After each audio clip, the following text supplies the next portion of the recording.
साथियों, मैं अंकित कुमार यादव आप सभी का स्वागत करता हूं कक्षा 12वीं में, जहां हम पढ़ रहे हैं इतिहास और जिसमें चल रहा है अध्याय 13 जिसका नाम है महात्मा गांधी और राष्ट्रीय आंदोलन, जिसमें हमने लास्ट क्लास में समझा सविनय अवज्ञा आंदोलन को। सविनय अवज्ञा आंदोलन ने भारत की चेतना को जगा दिया और गांधी एक जननायक बन गए। अब चल रहे हैं उससे आगे की कहानी को समझने, अपनी आजादी की। देखिए, गांधी के ऊपर आरोप बहुत सारे लगते हैं कि गांधी जी ने पसंद बहुत लोगों को आगे नहीं बढ़ने दिया। अरे गांधी थोड़ी ना थे सत्ता में अंग्रेज थे, गांधी नहीं थे। तो गांधी पर ये आरोप जो लोग लगाते हैं ना, अपने गिरेबान में भी झांके थोड़ा सा। कहते हैं किसी दूसरे के ऊपर जब आप उंगली उठाते हैं तो पहले 3 उंगलियां आपकी तरफ आती हैं। आप अपने कैरेक्टर को जांचें, फिर उसके बाद आप दूसरों पर सवाल उठाएं तो अच्छा लगता है। सिर्फ दूसरों पर सवाल उठाना और अपनी गलतियों को ना पहचानना, ये सबसे बड़ी मूर्खताओं में से एक है। तो आइए समझते हैं गांधी और किसानों के बारे में। गांधी और किसानों के बारे में, जिन्होंने सर्वप्रथम किसानों को इस आंदोलन से जोड़ने का काम किया। नहीं, आप सब भी जानते हैं किसानों को किसी ने नहीं जोड़ा था। यह आंदोलन सिर्फ रईस लोगों और पढ़े लिखे लोगों तक ही सीमित था। छुपी हुई बात नहीं है, सबको पता है। बीएचयू का जब उद्घाटन हुआ तो सर्वप्रथम किसानों को इस आंदोलन से जोड़ने की बात महात्मा गांधी ने ही की। उससे पहले तक किसी भी नेता ने किसानों को, मजदूरों को और प्रताड़ित लोगों को, या कहिए शोषित लोगों को जोड़ने की बात नहीं कही थी। आइए गांधी और किसानों के संबंध में जानते हैं कि गांधी जी ने किसानों को किस प्रकार से इस आंदोलन से जोड़ने का काम किया। गांधी जी अपने युग में मसीहा माने जाते थे। जनता उन्हें अनेक लोकोपकारी एवं चमत्कारी शक्तियों से संपन्न समझती थी। विशेष रूप से किसान गांधी जी को अपना मसीहा समझते थे। उनका चमत्कारिक शक्तियों के विषय में स्थान स्थान पर अनेक प्रकार की अफवाहों का प्रसार हो रहा था।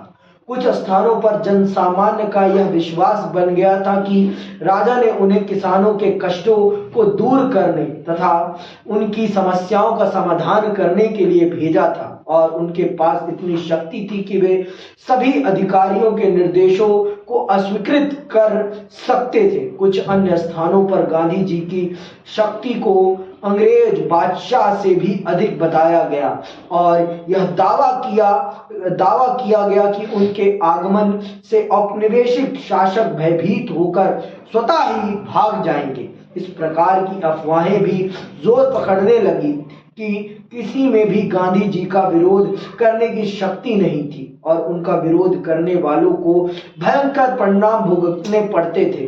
अनेक ग्रामों में यह अफवाह थी कि गांधी जी की आलोचना करने वाले लोगों के घर रहस्यमय ढंग से गिर गए थे अथवा खेतों में खड़ी उनकी हरी भरी फसल बिना किसी कारण के ही नष्ट हो गई थी। गांधी जी और किसानों के संबंध में आपने सुन लिया कि कैसा था।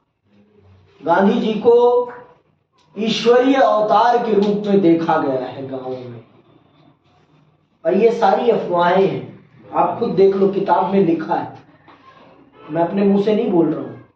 किताब में ये लिखा गया है कि गांधी जी के संबंध में इस प्रकार की अफवाहें कि वो किसी विशेष शक्ति से संपन्न है। अगर कोई उनका विरोध करता है तो वो नष्ट हो जाता है, उसका घर गिर जाता है, उसकी खड़ी फसलें गिर जाती हैं। ये सब अफवाहें हैं, कहा जा रहा है यहाँ पर। लेकिन उस समय तक गाँव में देखो, शिक्षा का प्रसार तो नहीं था। मैंने आपको पहले ही बता दिया है कि 85% जनसंख्या उस समय भारत में अशिक्षित थी। उस समय तो और ज्यादा रही होगी, ये तो मैं आजादी के टाइम की बता रहा हूँ, ठीक है। 85 उसी को कहते हैं मेरे भाई, और भी ज्यादा रही होगी, ठीक है। मैं 90 मान के चल रहा हूँ। 90% समाज अशिक्षित था और गाँव में रहता था, तो अफवाहों पर विश्वास करना लाजमी था, कोई प्रश्न उठाने वाली बात नहीं। क्योंकि आप सब जानते हो 1857 के विद्रोह में अफवाहों का कितना बड़ा योगदान है। आज तक ये साबित नहीं हो पाया है कि जो कारतूस थे उसमें सुअर और गाय की चर्बी मिली थी या नहीं, या एक अफवाह थी, किसी को नहीं पता। ये आटे में हड्डी मिलने का, ठीक है, सुअर नहीं, आटे में हड्डी, हाँ, सुअर और गाय की हड्डियों को पीस कर डाला गया है, इस प्रकार की अफवाहें थी। तो ये भी गांधी के संबंध में गांव में इस प्रकार की अफवाहें थी कि गांधी का अगर कोई विरोध करता है तो वो नष्ट नाबूद हो जाता है। गांधी एक रहस्यमयी ताकत वाले व्यक्ति हैं और राजा ने इन्हें भेजा है हम सब की मदद करने के लिए। इस प्रकार की अफवाहें गांव में फैली हुई थी। किसके संबंध में? गांधी जी के संबंध में। आगे सुनिए। भारतीय जनसंख्या के एक विशाल भाग का निर्माण करने वाले किसानों में गांधी जी, गांधी बाबा, गांधी महाराज अथवा महात्मा जैसे अनेक नामों से प्रसिद्ध थे। वे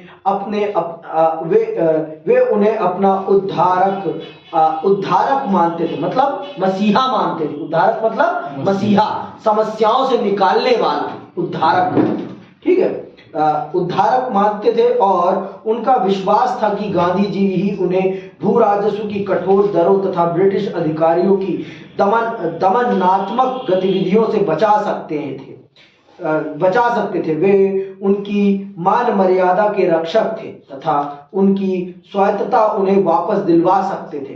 भारत के सामान्य जन, विशेष रूप से किसान, उनकी सात्विक जीवन शैली तथा उनके द्वारा ग्रहण किए गए धोती और चरखा जैसे प्रतीकों से अत्यधिक प्रभावित थे। यद्यपि गांधी जी पेशे से एक वकील और जाति से एक व्यापारी थे, किंतु उनकी सीधी सादी जीवन शैली एवं हाथों से काम करने के प्रति उनका लगाव उन्हें जनसामान्य के बहुत निकट ले आया था।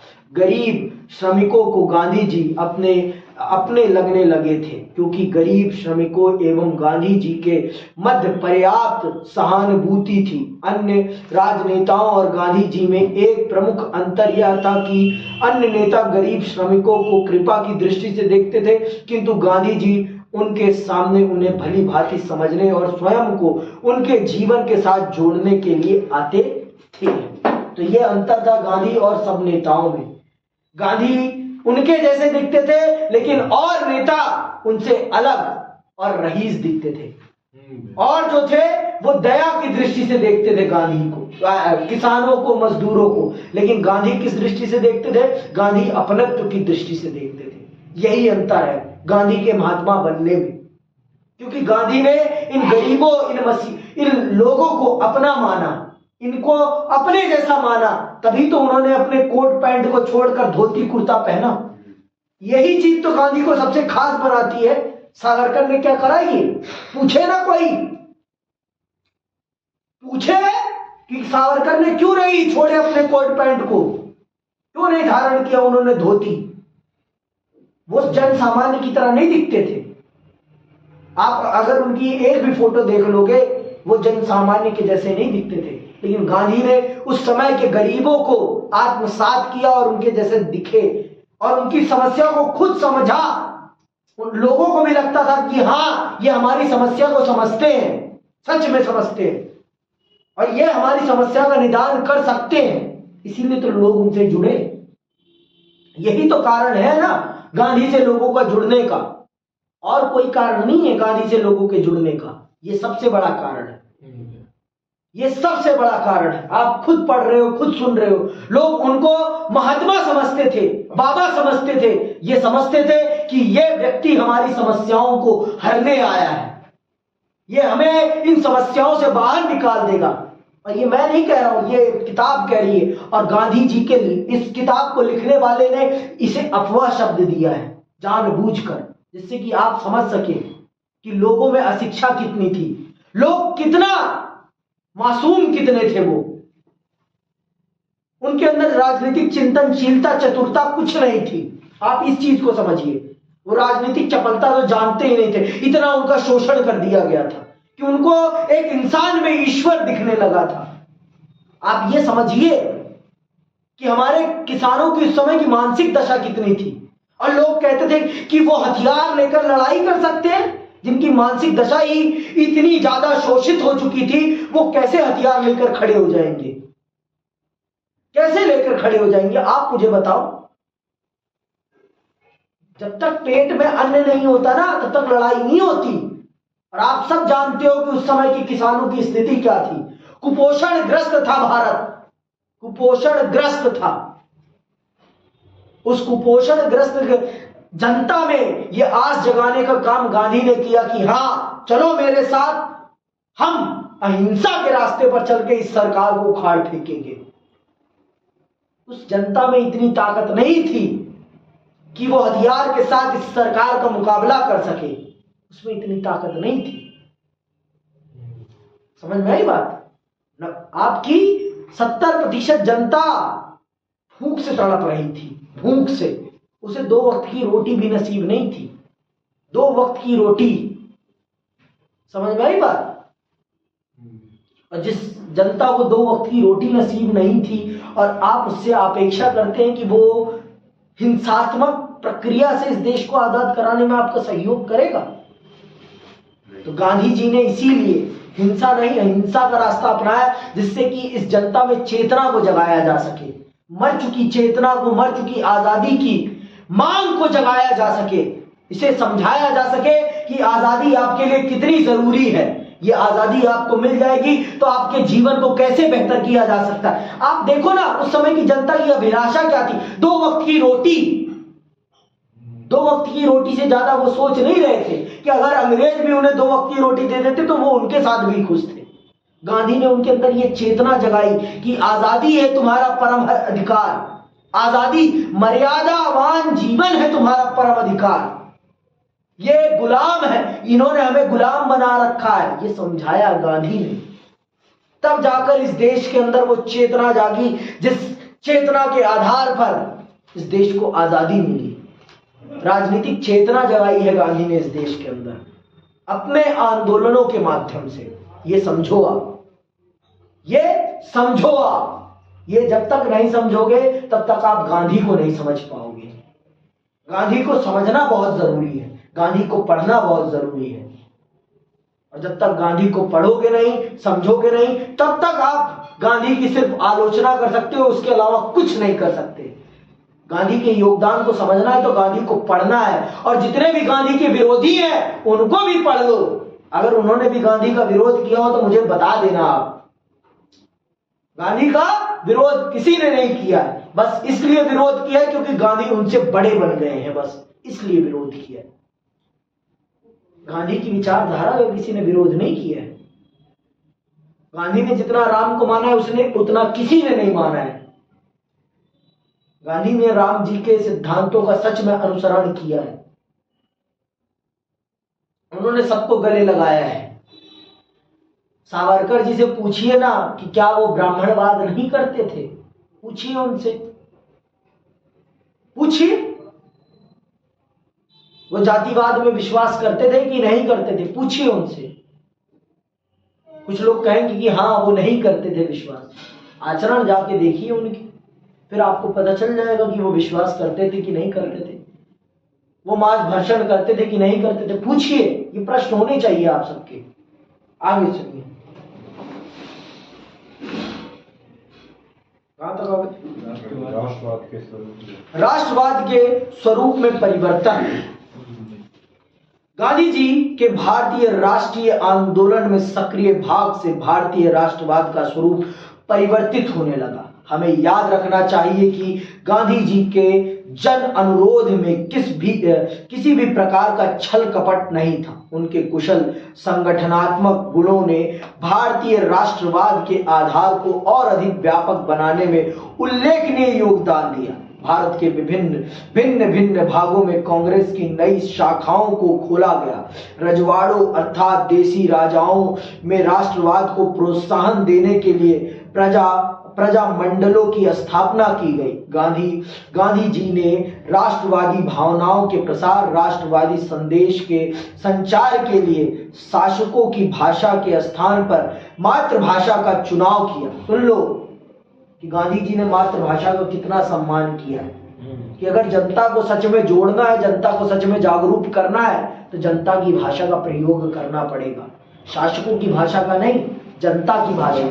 सच में अगर आप जनता को राजनीतिक रूप से सचेत बनाना चाहते हैं, आपकी राजनीतिक चेतना इसलिए खत्म हो गई क्योंकि आपने अपनी शिक्षा को अपनी मातृभाषा में नहीं की है।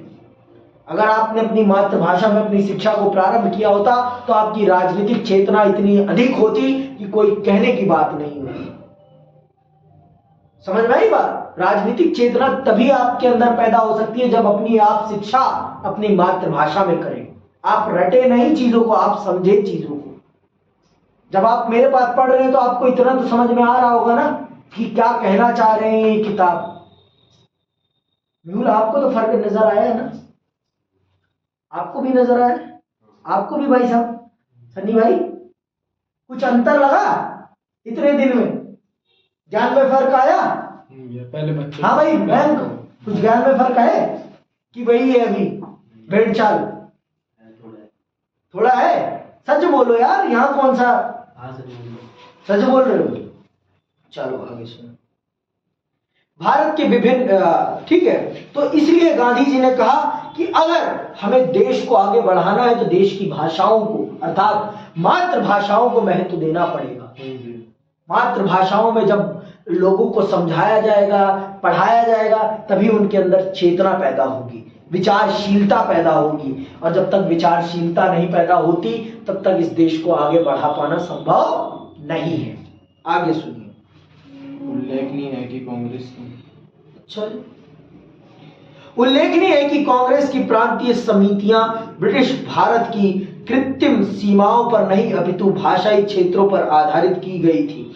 इन भिन्न भिन्न उपायों ने देश के दूरवर्ती भागों में राष्ट्रवाद के प्रसार में महत्वपूर्ण योगदान दिया। इनके परिणाम स्वरूप ये सामाजिक वर्ग भी राष्ट्रवाद का महत्वपूर्ण भाग बन गए जो अभी तक इससे अछूते रहते थे। तो इस प्रकार से गांधी जी ने भाषा के आधार पर कांग्रेस की समितियों को बनाकर जनता से कांग्रेस को जोड़ दिया, जनता की भावनाओं से कांग्रेस को जोड़ दिया। तो जो लोग अभी तक राष्ट्रवाद के, मतलब इस राष्ट्रीय आंदोलन से अछूते थे, वो भी अब जुड़ गए, भाषा के आधार पर जुड़ गए, संस्कृति के आधार पर जुड़ गए। गांधी ने किसी को भी टूटने नहीं दिया, गांधी ने किसी को टूटने नहीं दिया। और इसीलिए गांधी जन नेता बन पाए हैं। जन नेता है गांधी, जनता के नेता है गांधी, जनता से निकले हैं गांधी। लेकिन गांधी ने पहला कदम बढ़ाया है, तब गांधी बने हैं वो। और आपको भी अगर आगे निकलना है तो आपको खुद कदम बढ़ाना पड़ेगा, कोई आपके लिए कदम बढ़ाने नहीं आएगा। आपको अगर आगे जाना है तो आपको खुद कदम बढ़ाना पड़ेगा, कोई और नहीं बढ़ाएगा आपके लिए कदम। समझ में आई बात? आगे आपको निकलना है तो तुम समझ रहे हो ना? अगर आपको ऊपर जाना है तो आपको ही उस ऊपर की तरफ की चढ़ाई को खुद चढ़ना पड़ेगा, कोई और नहीं चढ़ने आएगा। कृष्णा, मैं समझा सकता हूं लेकिन मैं चढ़ा नहीं सकता, वो हमें खुद करना पड़ेगा, वो आपको खुद एक एक सीढ़ी चढ़ना पड़ेगा।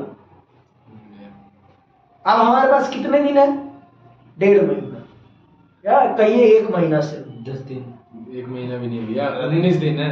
आज 1 तारीख हो गई ना, 19 को तो पेपर है। 19 को आपका हिंदी का पेपर है?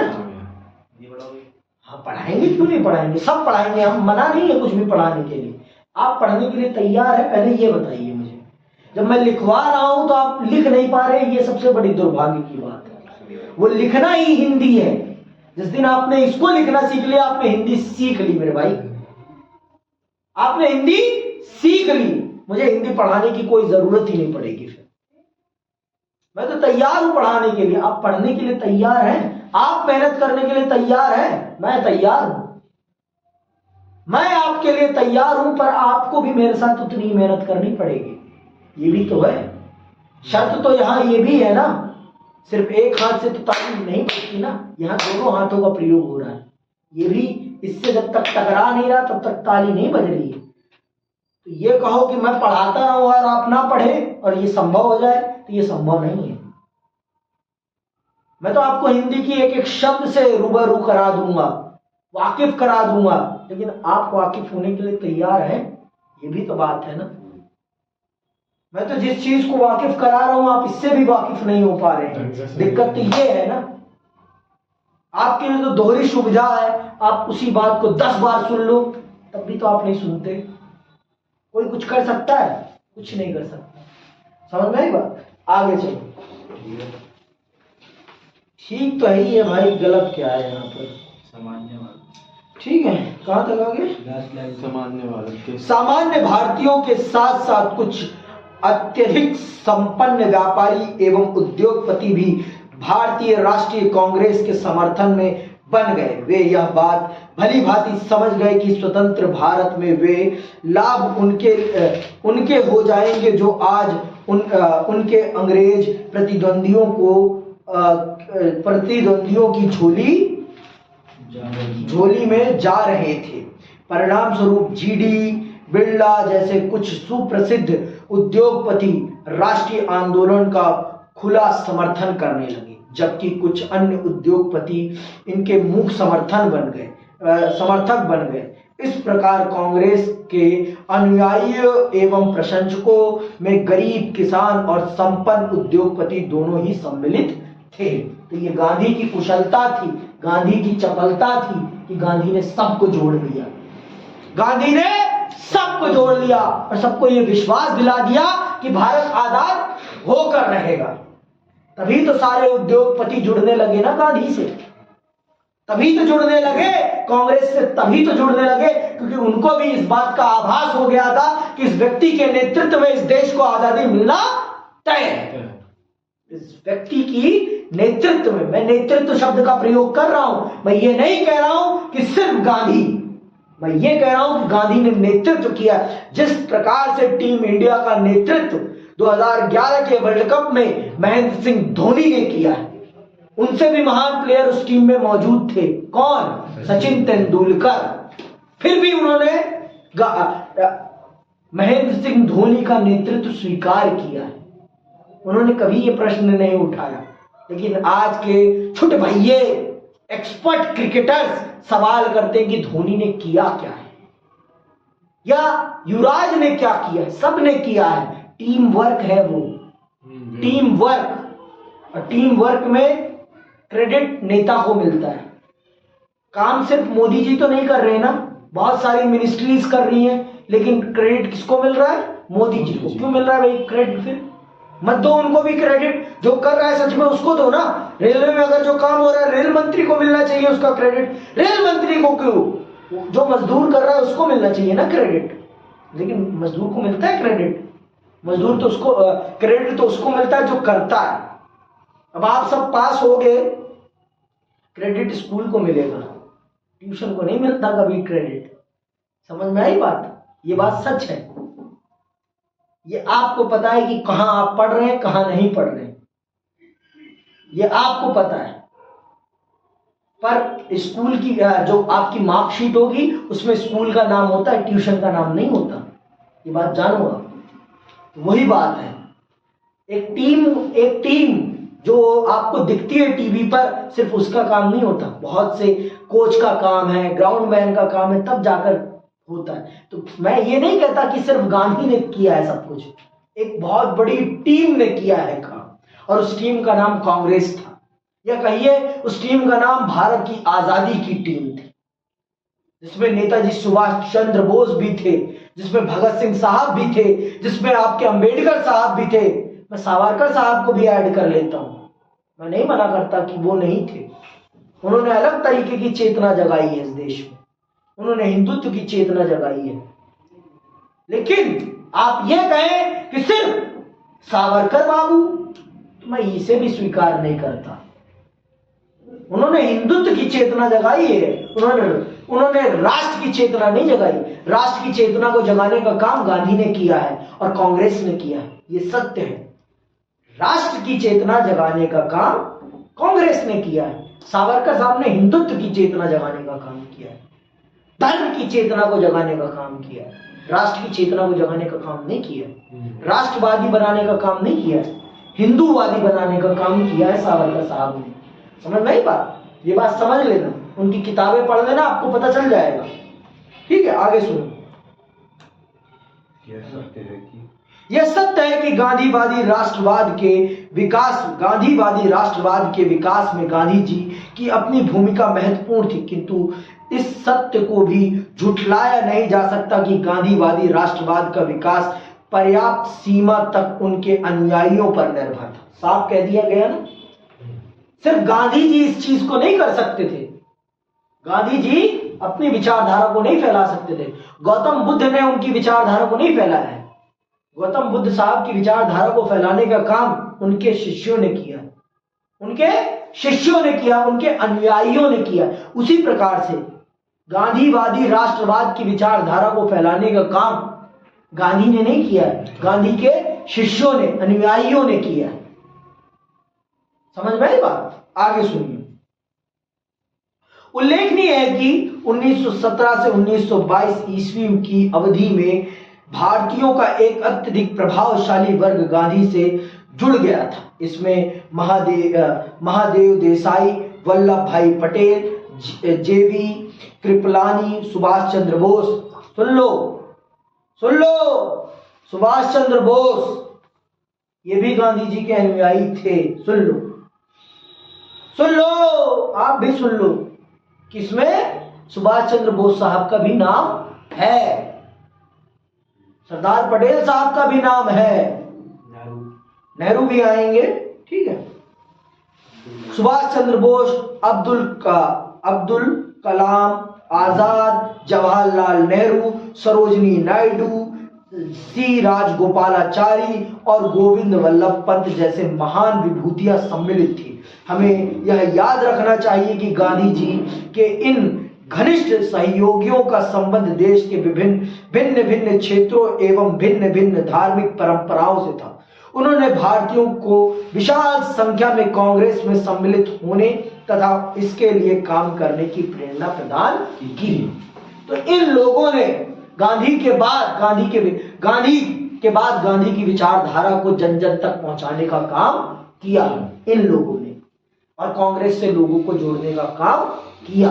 समझ में आई बात? आगे सुनिए। रचनात्मक कार्यक्रम, किस प्रकार के रचनात्मक कार्यक्रम करती थी कांग्रेस जिससे कि जनता उनसे जुड़ सके? सुनिएगा। असहयोग आंदोलन के स्थगन के बाद गांधी जी के अनुयायियों ने स्वयं को रचनात्मक कार्यक्रम में लगा दिया। देश भर में सैकड़ों आश्रम स्थापित किए गए जिनमें स्त्री पुरुष सूत काटते थे और खादी बुनते थे। फरवरी 1924 ईस्वी में गांधी जी को जेल से मुक्त कर दिया गया।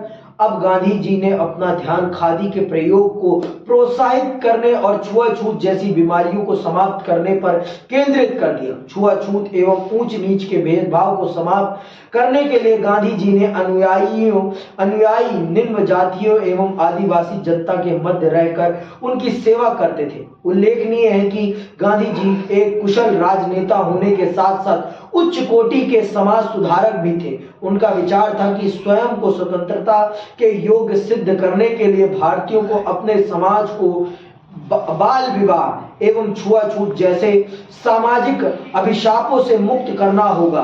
विभिन्न वर्गों एवं मतों के मध्य सौहार्द स्थापित करना होगा और पारंपरिक ईर्ष्या, द्वेष एवं घृणा की भावना को जड़ से उखाड़ फेंकना होगा। गांधी जी आर्थिक स्तर पर भारतीयों को स्वावलंबी बनाना चाहते थे। इस उद्देश्य की प्राप्ति के लिए उन्होंने ब्रिटेन में मिल निर्मित वस्त्रों के स्थान पर स्वदेश में निर्मित खादी के वस्त्रों के प्रयोग पर बल दिया।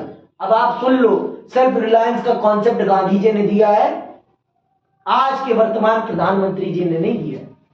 आज जो सेल्फ रिलायंस, स्वावलंबी, आत्मनिर्भर भारत की बात हो रही है, ये गांधी जी ने बहुत पहले स्टार्ट कर दिया था और उसी को प्रतीकात्मक रूप से वो चरखे के रूप में दर्शाते थे कि भारत को अगर सच में स्वावलंबी बनना है तो सबसे पहले अपने तन को ढकने के लिए जो वस्त्र बनाता है भारत, वो खुद बनाए, क्योंकि सबसे ज्यादा पैसा वस्त्रों के माध्यम से विदेश जाता है।